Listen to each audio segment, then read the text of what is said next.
আজকে বানাবো 4টি ফ্লেভারের মটকা রেসিপি। কাঁচা আম, পাকা আম, স্ট্রবেরি আর চকলেট। প্রথমে আমের খোসা ছাড়িয়ে আমগুলিকে কেটে নিয়েছি ফুল ক্রিম দুধ 1.5 লিটার।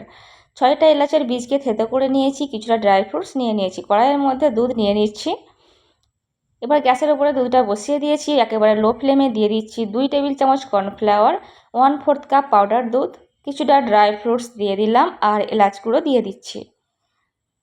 দিয়ে মিডিয়াম টু হাই ফ্লেমে এটিকে জাল করে নেবো 5 থেকে 6 মিনিট। তারপর 2 কাপ দুধ তুলে রাখছি। তারপর দিয়ে দিচ্ছি 1 কাপ চিনি, দিয়ে আবারও 10 থেকে 15 মিনিট জাল করে নিতে হবে।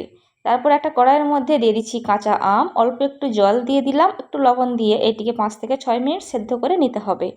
পুরো ভিডিওটি দেখাতে পারলাম না। পুরো ভিডিওটি দেখার জন্য ভিডিওটির নিচের দিকে যে লাল অ্যারো চিহ্নটি আছে, অ্যারো চিহ্নটির নিচে লিঙ্কটি দেওয়া থাকবে, আপনারা চাইলে দেখে আসতে পারেন। ভিডিওটি ভালো লাগলে একটি লাইক দেবেন আর পারলে সাবস্ক্রাইব করে নেবেন।